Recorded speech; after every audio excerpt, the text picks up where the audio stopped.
Alors, bienvenue sur la vidéo sur la recherche de produits sans outils. J'ai divisé en deux la recherche sans outils et avec outils pour une bonne raison, parce que c'est deux disciplines un peu différentes. Qu'est-ce que je veux dire en parlant d'outils? C'est tout ce qui est Jungle Scout et Helium 10 qui permettent d'avoir accès à pas mal d'informations. Le problème, c'est que ces outils peuvent coûter assez cher. Il y a deux raisons pour lesquelles vous voudriez ne pas utiliser d'outils pour trouver vos produits. La première, c'est le prix. Un abonnement à Helium 10 à l'année, c'est à peu près 900 euros. Si vous êtes au début de votre aventure et que vous avez 5-6 000 euros de budget pour vous lancer, clairement, vous ne pouvez pas passer autant d'argent, un cinquième de votre budget, dans un outil comme ça. Vous allez avoir beaucoup de mal à le rentabiliser. Il vaut mieux que vous achetiez du stock ou que vous payiez quelqu'un pour faire des bonnes photos ou payer de la publicité pour le lancement. Mais le Helium 10 n'est pas du tout primordial. Un autre problème que vous pouvez avoir, et que j'ai eu sur le savon est un produit que j'avais trouvé sur Helium 10 en 2019. J'avais mis un peu de temps à le lancer, c'était mes débuts, à peu près 6 mois. Et une fois qu'il est arrivé sur le marché, je me suis très bien implanté. J'avais suivi une bonne formation et on était à peu près un trio de tête et on se partageait chacun 30% du marché, honnêtement. Mais ce qui s'est passé, c'est que comme on a bien performé, que c'était un produit petit, léger, aux alentours de 20 euros, donc facilement transportable, facile à créer sans réelle barrière à l'entrée, eh bien on a fini par apparaître en fait sur les systèmes de recherche de ces outils qu'on verra juste après. Et tout simplement, la concurrence a déboulé à une vitesse folle, quoi. On avait un nouveau concurrent sérieux par semaine qui y arrivait.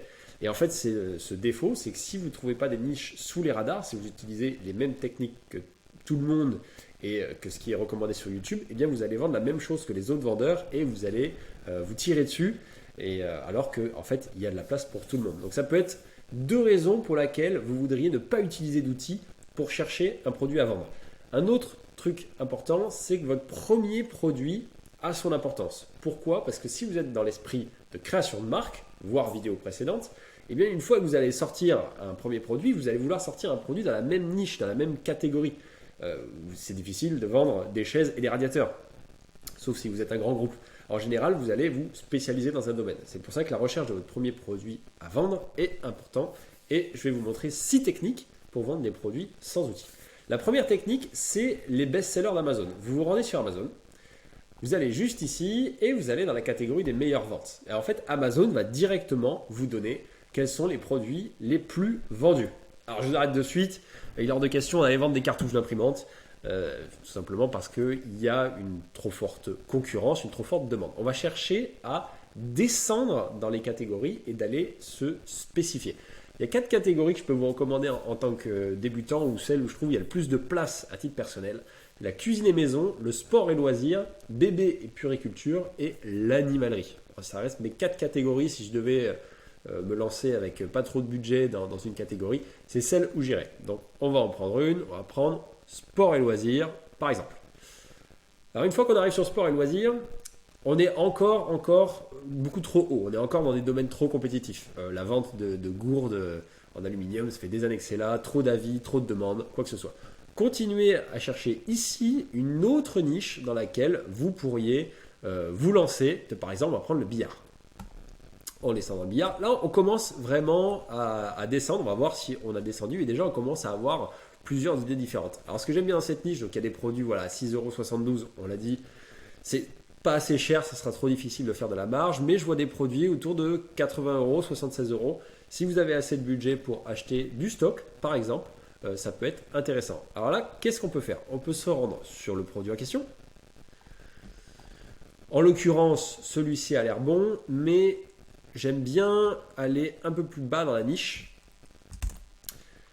Alors déjà, un bon signal, quand je vois qu'il est si bien placé que ça, c'est le 4e produit le plus vendu, il y a très peu de photos, il y a un titre qui n'est pas du tout optimisé, il n'y a pas de bullet points, donc ça veut dire que ce n'est pas du tout quelqu'un qui a l'habitude de vendre sur Amazon, qui connaît les codes, qui sait comment ça marche. 148 évaluations, c'est pas mal, la note 4,1.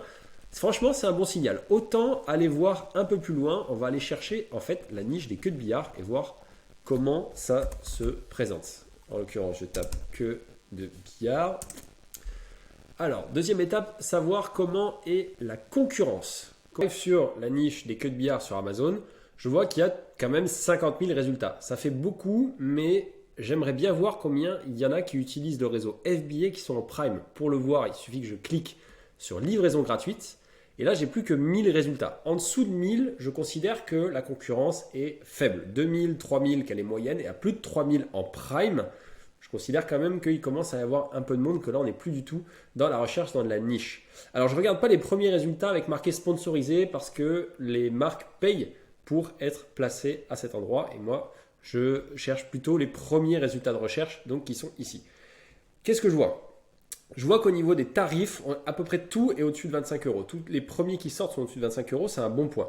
Je vois qu'ils n'ont pas beaucoup d'avis. Je vois que 500, 100, moins de 100, c'est pas beaucoup d'avis. Donc déjà, on en a 3 ici qui ont moins de 100 avis. 148, honnêtement, c'est une petite niche. Je vois que les avis ne sont pas excellents. On a pas mal de 4 étoiles. 4 étoiles, ça veut dire moins de 4,2. Donc ça veut dire qu'il y a des problèmes. Donc peut-être qu'on peut les résoudre. Et si on résout les problèmes, en général, on fait de l'argent. Mais il y a aussi une question, est-ce qu'il y a de la demande? Est-ce que les gens cherchent les queues de billard ou est-ce qu'il n'y a pas d'avis parce qu'il n'y a pas de commande, parce que personne n'achète de queue de billard sur Amazon, parce que tous les passionnés de billard achètent leur queue de billard ailleurs? Alors, je vais vous donner un petit outil gratuit qui s'appelle le Jungle Scout Free Estimator et qui permet de savoir à peu près à la louche quel est le chiffre d'affaires que fait un produit par mois. Pour faire ça, on va prendre le premier, on va prendre un exemple. On va prendre celui-ci, le rouge. Ok, et on va aller chercher son BSR. Son BSR, son Best Seller Ranking, c'est son rang qui permet de savoir s'il va être placé tout en haut ou tout en bas des résultats de recherche d'Amazon. On le trouve ici, en l'occurrence, c'est le numéro 2 en queue de billard, ou en l'occurrence le 1722 en sport et loisirs. On va prendre celui-ci. Pour info, plus vous vous rapprochez de 1, plus vous êtes bien classé. Plus vous vous éloignez, moins vous êtes bien classé. Je récupère 1722 en sport et loisirs. Je colle le BSR ici. Marketplace, je suis en France.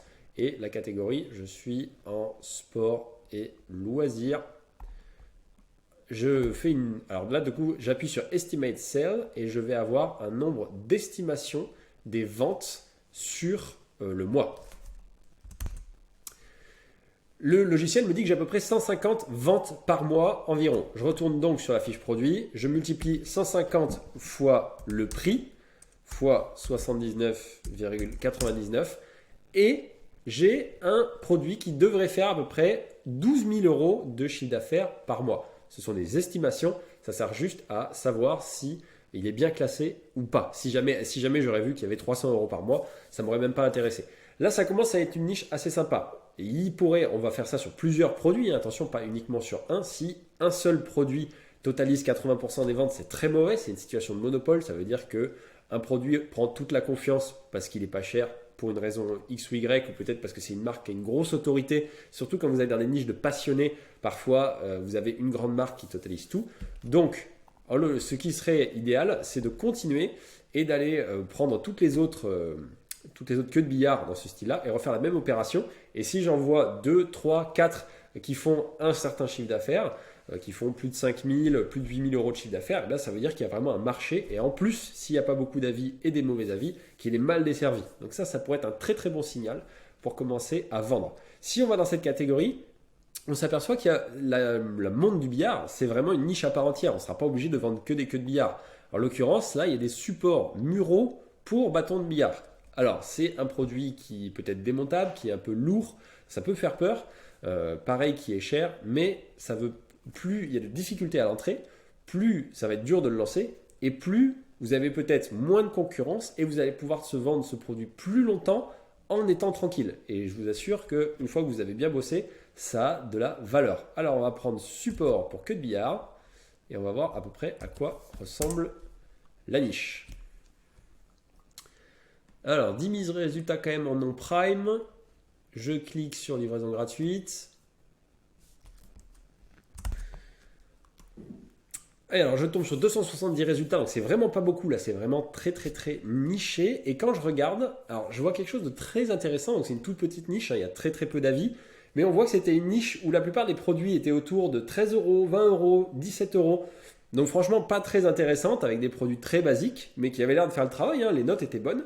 Et il y a un gars qui s'est pointé et qui a vendu un produit presque 80 euros donc quand même 3-4 fois le prix, mais qui a quand même réussi à faire quelque chose de super super propre et à montrer de la valeur. Ça permet pour un passionné de billard d'avoir ce bel étendage avec les queues bien droites, le triangle, tous les supports. Et franchement, je pense que c'est quelqu'un qui a bien compris le besoin de la niche, donc ça peut être hyper intéressant. On va aller voir lui aussi quelles sont ses performances. Donc je vais aller chercher son best-seller ranking. Hop, 1886 en sport et loisirs.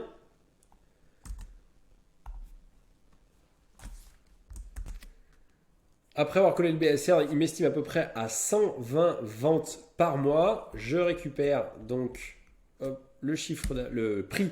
Donc 120 ventes par mois fois 77,99, à peu près 9358 euros.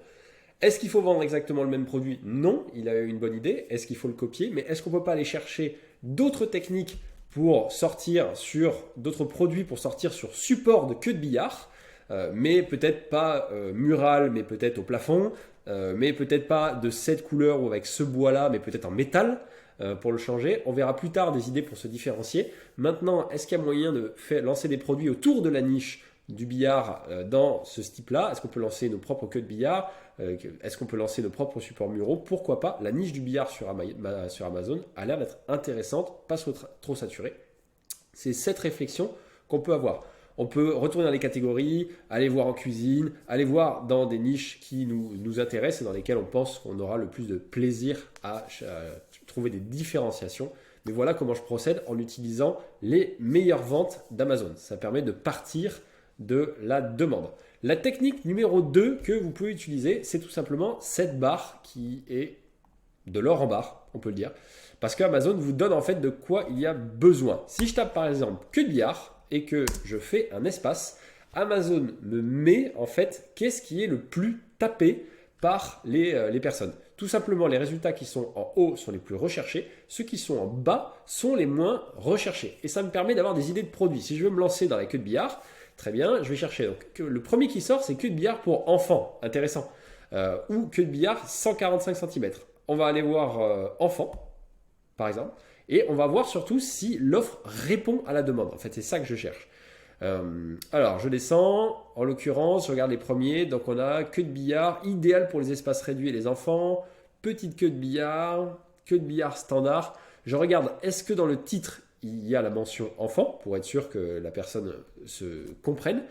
Les photos ne montrent très très mal qu'il s'agit de petites queues de billard pour enfants. Alors, on aurait pu mettre un enfant à côté, on aurait pu mettre quelque chose qui fait comprendre que ce sont des toutes petites queues de billard pour répondre à cette demande. Et là, en l'occurrence, c'est très très mal fait. Donc rien que sur les photos, on pourrait faire quelque chose de bien meilleur.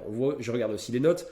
Honnêtement, ça pourrait totalement être une idée. Même chose, on regarde sur le Free Jungle Scout Sales Estimator. Il y aura un lien dans le PDF qui est rattaché à cette vidéo pour voir si oui ou non il y a une demande. Mais vous voyez déjà que ce qui est le plus recherché sur Amazon en termes de queue de billard, déjà, entre les photos qui le montrent mal et parfois ce n'est juste pas présent, si c'est présent dans le titre, là c'est même pas présent dans le titre, il est en 3e position, il n'y a même pas queue de billard réduite ou queue de billard pour enfants.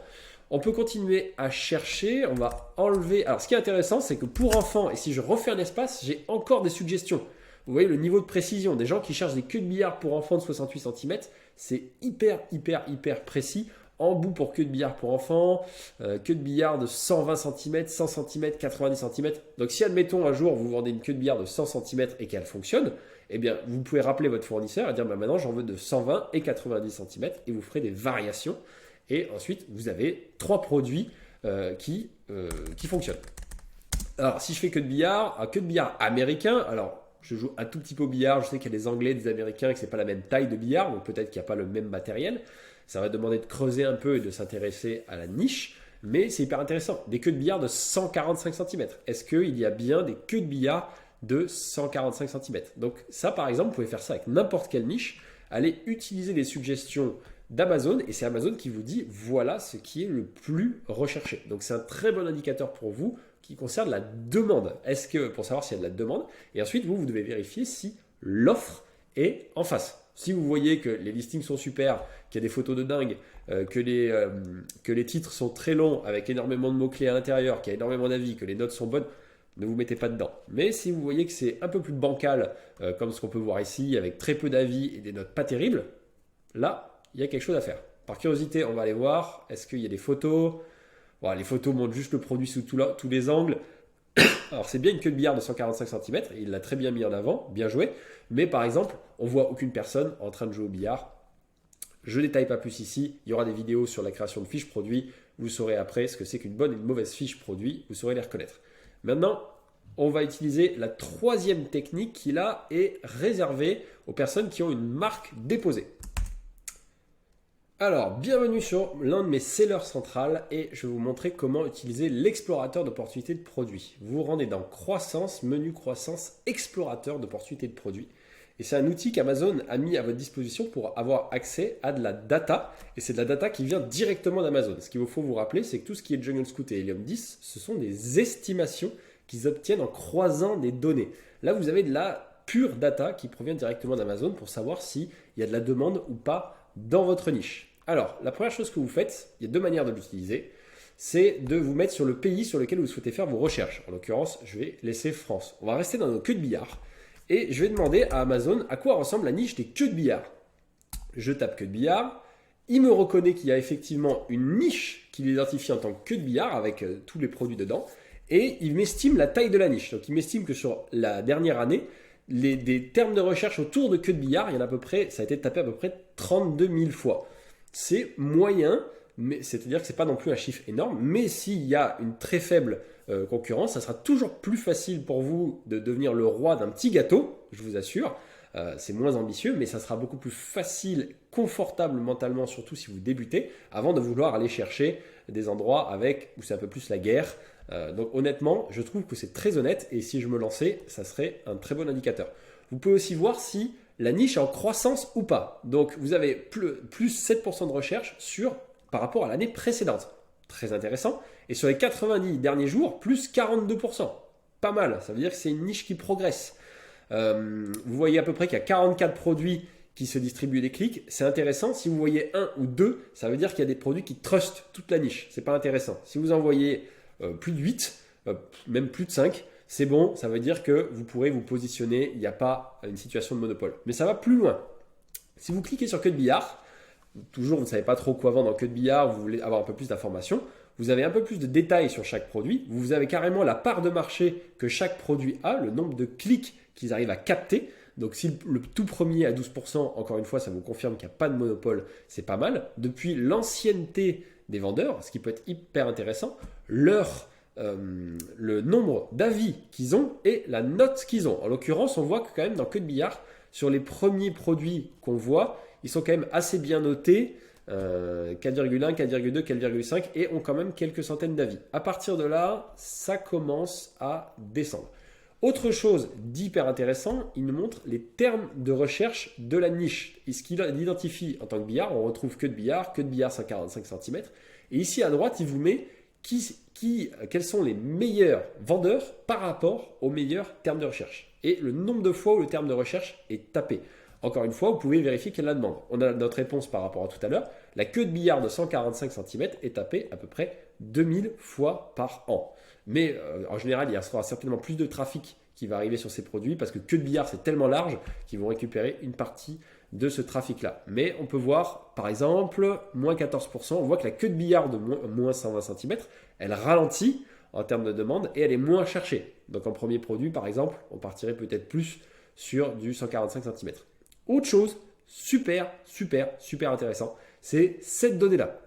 Le taux de conversion de la recherche. Si vous ne savez pas ce que c'est qu'un taux de conversion, par exemple, s'il y a 100 visites sur une fiche produit et une personne qui achète, c'est un taux de conversion de 1%. Sur toutes les personnes qui sont venues, combien ont acheté? Pour avoir un site e-commerce, si vous avez un taux qui dépasse le 1%, c'est que déjà vous avez un super site. Sur Amazon, le taux moyen mondial, c'est 5-14%. Donc ça montre à peu près la puissance de la bête. C'est pour ça qu'on vient dessus. C'est que la réputation d'Amazon est tellement forte que les personnes ont confiance et achètent. Pourquoi je vous montre ça? Ça veut dire que sur les queues de billard de 145 cm, le taux de conversion est tellement élevé que ça veut dire qu'en fait les personnes trouvent leur bonheur. Ça veut dire qu'il y a des produits qui ont l'air sympas en 145 cm. Si vous descendez sur les queues de billard américains ou les queues de billard de 120 cm, là, c'est pas pareil. Ça veut dire qu'il y a plein de gens qui viennent, ils disent bon, c'est pas le, ça me va pas, et qui s'en vont. Là, c'est intéressant, ça veut dire que si vous arrivez avec un meilleur produit, eh ben, ça va être un très bon signal supplémentaire pour vous lancer sur la niche.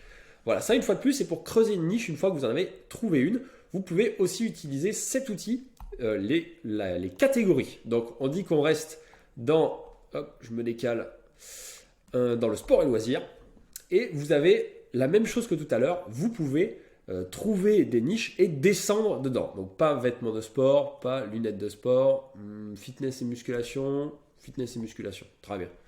Hop, on descend, donc là je peux m'arrêter ici, dire ok, j'aimerais voir la catégorie générale du fitness et de la musculation, et là bzzz, il va nous lister un tas de niches, la niche des gants de musculation, la niche des barres de traction, la niche du rameur, des haltères de musculation pour femmes, voilà. Et là ensuite on fait pareil, on utilise la barre de recherche Amazon, on utilise toutes ces datas et on cherche est-ce qu'il y a de la demande. En l'occurrence là vous voyez gants de musculation homme, il y a 2 fois plus de recherche que pour les queues de billard, mais s'il y a 4 fois plus d'offres à côté sérieuses, ça ne sera pas intéressant, ça sera à vous de peser le pour et le contre. On verra ça un peu plus tard dans la validation de l'idée produit, mais voici un puits sans fond d'idées de niche et vous pouvez aller creuser encore plus loin dans le cardio training, dans les pilates par exemple, et aller voir la catégorie des pilates et aller voir ce qui en ressort. En l'occurrence, il n'y en a qu'un, le Smart Workout. Voici un outil que vous pouvez creuser en long, en large et en travers pour trouver vos idées de produits. Alors, les idées de produits suivantes, elles sont un peu plus subjectives. Je me mets en face de vous, comme ça vous me voyez bien. Elles sont un peu plus subjectives, ça va être de regarder autour de vous. C'est bête, mais si vous avez acheté des produits sur Amazon et vous achetez des produits sur Amazon d'une manière générale, ça vaut le coup de peut-être vous lancer là-dedans parce que ça veut dire que vous les utilisez. Si vous les utilisez, vous aurez certainement beaucoup plus d'avantages à les vendre. Mais aussi, regardez ce que les gens achètent. Soyez curieux. Lorsque vous vous baladez, que vous allez dans des magasins ou chez vos amis, regardez les objets qu'ils ont chez vous. S'ils ont des objets et qu'ils les ont achetés sur Amazon ou ailleurs, demandez pourquoi, d'où ça vient.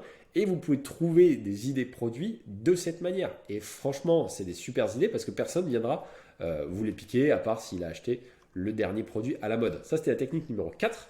La technique numéro 5, c'est d'utiliser les réseaux sociaux et tout ce qui est un petit peu waouh. Alors, je vais vous montrer un exemple avec Instagram, par exemple, et notamment les hashtags, qui peuvent être vraiment un réservoir d'idées. On reste sur nos queues de billard. Hop, queue de billard. Queue de billard. 246 publications, pas beaucoup, mais on va voir si on trouve quelque chose. Et là, c'est le moment, encore une fois, d'être curieux. Je scroll. Alors ça, par exemple, ça m'intéresse. Qu'est-ce que c'est que cette espèce de queue de billard en verre soufflé? Alors là, c'est top. Il nous met la matière, il nous met les dimensions et il nous met même où ça a été fabriqué. Est-ce que c'est ça qu'il faut lancer? Enfin, je ne sais pas. Ça va falloir creuser un peu plus, mais en l'occurrence, il y a des photos de queue de billard en verre soufflé. Je ne suis pas du tout expert en billard, mais peut-être que vous allez détecter que c'est une demande dans l'industrie du billard. Il n'y en a pas sur Amazon. Très bien. Peut-être que vous pouvez vendre une queue de billard en verre soufflé. Ça pourrait être une idée ou pas. Là, en l'occurrence, je vois ça a l'air d'être assez particulier. On dirait peut-être une sorte de parapluie. Non, ou bien c'est une queue de billard, mais avec cette espèce de manche épais comme ça. On cherche là à savoir, ok, si je cherchais à me positionner dans les queues de billard, qu'est-ce qui est demandé, pourquoi et comment je pourrais me différencier. Encore une fois, si je vois ce type de queue de billard, mais qui n'est pas vendu sur Amazon, et alors que les gens dans l'industrie s'y intéressent, ça pourrait être une idée de très bon produit à lancer. Je continue à chercher. Alors ça m'intéresse aussi énormément. Magnifique. Il y a un pack. Là, on voit qu'il y a un pack avec le gant spécial pour le joueur de billard. Ici, la petite pochette au nom de la marque. Avec ça doit être les têtes de billard ou alors la poudre bleue qu'on met dessus. Ça pourrait typiquement être un pack complet qu'on pourrait vendre sur Amazon. Le kit complet pour démarrer sa passion dans le billard, tout simplement. Un all-in-one, ne cherchez pas plus loin, on met tout dedans. Vous brandez ça super bien à l'image d'une marque de billard et ça pourrait être une très bonne idée de différenciation. Au lieu de vendre juste la queue de billard, vous vendez la queue de billard avec les accessoires et vous avez certainement trouvé un très bon produit à vendre sur Amazon. Et tout ça, c'est des infos totalement gratuites que vous pouvez trouver. Rangement en matière de billard, bon là ça a l'air d'être du fait maison, hein, clairement. Hein. Mais le fait d'avoir une idée comme ça, une espèce de quelque chose de vertical où on peut mettre les boules, voilà, c'est vraiment très mal rangé. C'est quelque chose qui pourrait être encore une idée. Tout ça, je vous invite quand vous commencez à réfléchir à une idée de niche, à aller creuser sur les réseaux sociaux. Il n'y a pas que Instagram, les hashtags, vous pouvez les utiliser sur Facebook. Si c'est quelque chose de professionnel, vous pouvez aller sur LinkedIn. Reddit est un trésor, vous pouvez avoir directement les feedbacks des clients.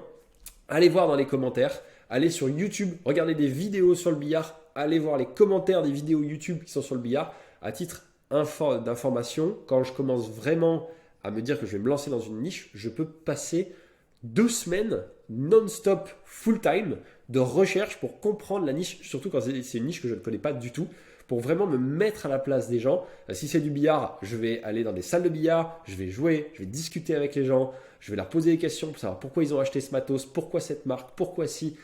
Ça demande d'être un peu éventuellement extraverti, ce que je ne suis pas tant que ça d'ailleurs. Juste soyez curieux, intéressez-vous et comprenez qu'est-ce qui ne va pas dans une niche. Pourquoi est-ce que ce monsieur a acheté cette queue de billard? Pourquoi avoir choisi cette couleur? Est-ce qu'il y a une raison pratique? Et comme ça va vous permettre plus tard de designer le meilleur produit. Pourquoi est-ce qu'il y a des roses violettes sur cette queue de billard? Parce que ça va avec ses ongles, certainement. Cherchez dans d'autres, il y a billard, queue de billard, mais il y a le hashtag billard. Hop, vous avez encore plein de choses à aller fouiller. C'est un puits sans fond. Maintenant, il y a les Reels, il y a les TikTok, il y a les vidéos. 1, c'est très amusant à regarder. Et 2, vous pouvez vraiment avoir beaucoup d'idées qui viennent de ces plateformes, hashtag, commentaires, réseaux sociaux. C'était la technique numéro 5. Creusez et vous allez trouver des super idées de produits et de business. La technique numéro 6, qui est encore une fois, je pense, l'une de mes préférées, qui est un peu subjective, mais qui est vraiment une de mes préférées, c'est de partir de vos propres passions. C'est-à-dire que vous êtes tous uniques.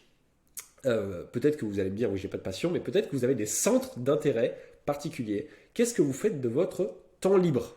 Qu'est-ce qui vous identifie, vous? Est-ce que vous avez une habitude? Est-ce que vous aimez la manucure? Est-ce que vous aimez les randos en forêt? Est-ce que vous aimez voyager? Est-ce que vous aimez travailler? Est-ce que vous adorez l'agriculture? Les tracteurs, peut-être, sans déconner, hein, c'est une vraie passion. Il y a des tas de forums avec des passionnés de tracteurs qui discutent toute la journée. Peut-être que c'est votre cas aussi. Eh bien, partez de ça. Pourquoi? Parce qu'Amazon, c'est un business long terme. Ça se joue sur plusieurs années. Si vous démarrez une marque le jour 1, peut-être que vous allez la garder pendant des années. Des années où il peut se passer des bonnes, des mauvaises choses. Et je me rends compte que les personnes qui sont le plus résilients, les plus antifragiles, les plus forts dans le business, c'est des personnes qui ont réussi à créer des niches dans lesquelles ils n'ont pas peur d'y passer des heures.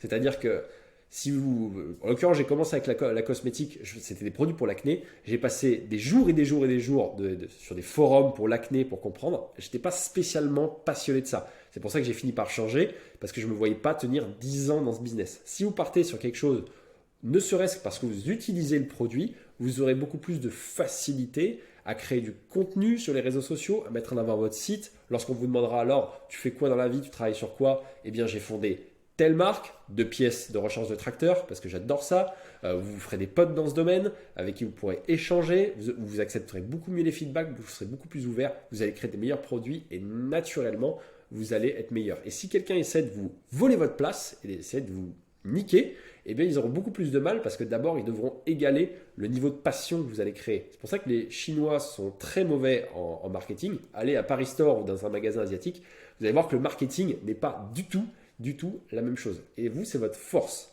Donc, plus vous allez aimer ce que vous allez faire, meilleurs seront vos produits et meilleur vous serez sur le long terme. Peut-être même que si vous acceptez d'incarner votre propre marque, vous pourrez utiliser vos propres réseaux sociaux. Et peut-être que vous pourrez même faire du crowdfunding, etc., etc. Bref, ça peut aller loin. Prenez un cahier, notez quels sont vos centres d'intérêt, quelles sont vos passions, qu'est-ce que vous aimez faire le week-end et cherchez avec les outils précédents que je vous ai montrés quel type de produit vous pouvez lancer là-dedans. C'est tout pour cette vidéo. On va passer sur comment trouver des idées de produits, cette fois-ci avec des outils. À de suite.